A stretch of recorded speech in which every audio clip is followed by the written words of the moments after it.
What's up, everyone? I just wanted to send out a quick video this morning to encourage you all. I feel as though we're just sick and tired.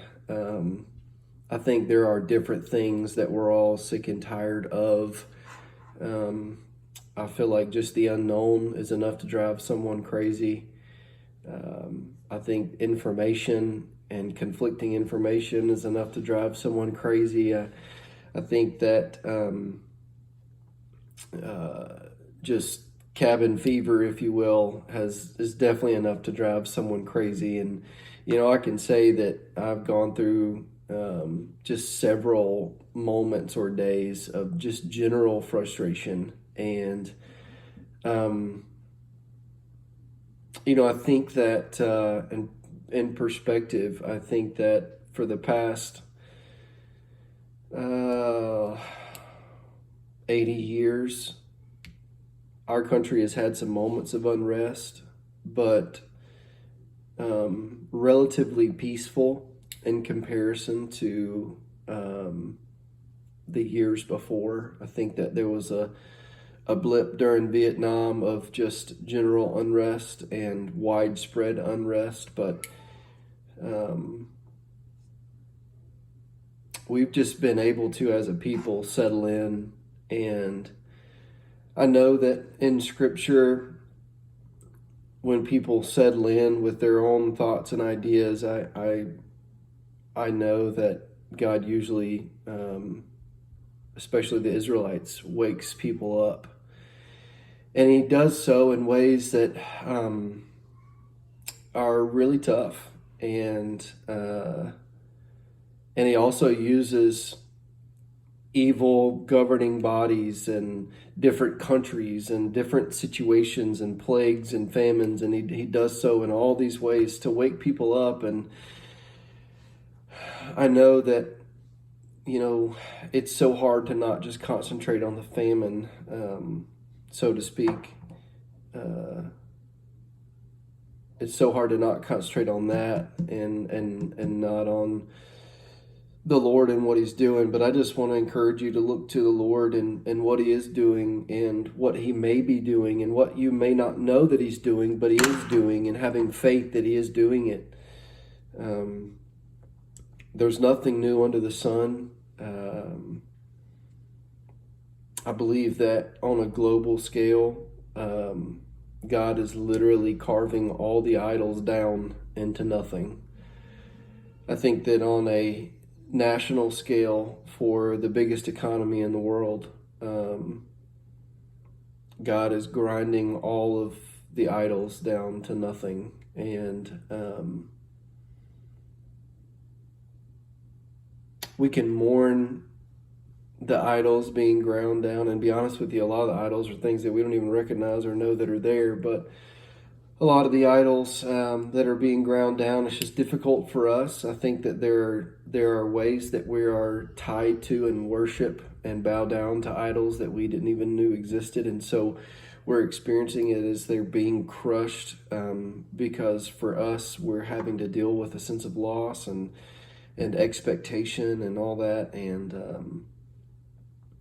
I really truly believe that as people are praying, trying to pray all this away, God is asking us to look at it, and to ask what He's trying to do. And I wanted to encourage you from Romans chapter 12, and it says, I appeal to you, therefore, brothers, by the mercies of God, to present your bodies as a living sacrifice, holy and acceptable to God, which is your spiritual worship. Do not be conformed to this world, but be transformed by the renewal of your mind, that by testing you may discern what the will of God, what is good, acceptable, and perfect. No matter the situation, us offering our bodies as a living sacrifice results in us understanding, knowing, and experiencing the will of God. And right now, what the will of God is, or what in general what's going to happen, is completely a point of frustration, fear, and anxiety.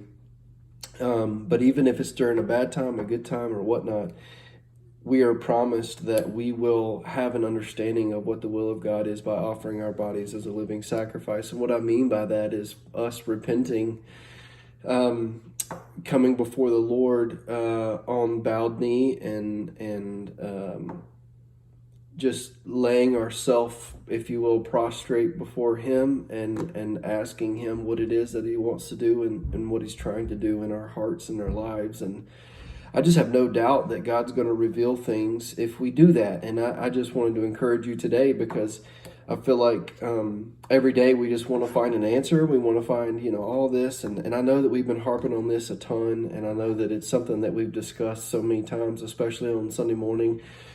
But I can't stress enough that I believe that these are prophetic times. If you look at the prophets, major and minor, within the First Testament or the Old Testament, you'll see just this exact situation continually, where people are trying to keep going in their current state, and God is continually trying to get their attention.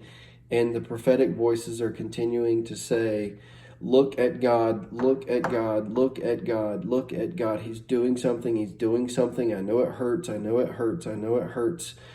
And I believe that we're at a time like that. I think that our churches in general, the evangelical culture, is recognizing things that it worshipped that really are extra biblical, maybe not even bad, but churches are reeling right now. And I think that by and large, what I see in the evangelical culture is fighting for things and trying to pray this away. And I think God's like, if you're praying this away or fighting it or fighting all this, you're missing the point, because I'm really trying to do something. And if you are in that mindset, you're going to miss it. And so just submit to me and honestly Jesus, and believing who He is, and that He's in control, and that He is carrying, as Hebrews 1 says, He is carrying along creation on a plan.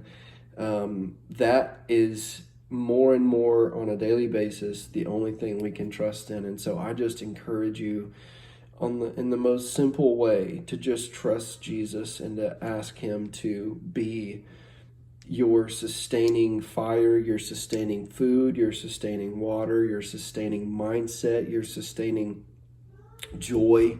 And you do so by offering your body as a living sacrifice and saying, God, whatever you want to do with me today, will you do? And I think that, again, that puts us at a place of correct focus, and that also puts us at a place of mission. And so I just wanted to encourage you, and I wanted you to know that I love you very much. And I wanted to encourage you also to love those who are in your groups, love those who are around you. Take the time to contact people and just let them know that you love them, encourage them. I don't care if you share this video with them, it doesn't matter. I just wanted to let you all know that God is in control, and even in my own frustrations with it, I'm learning to trust in ways I never have, and I know you are as well. So I hope to send out some more of these for some training at our and equipping during this time. And I think that there are a lot of topics that are coming up that we need to be ready for. So I'm excited about doing those for you all, and excited about learning with you. So from Multiply Church, and it's also the leadership. We love you, and we're even though this season is questionable and interesting, we're excited about the direction that God has for us. And He is so in control, and He is so good at what He does. So we'll talk to you soon.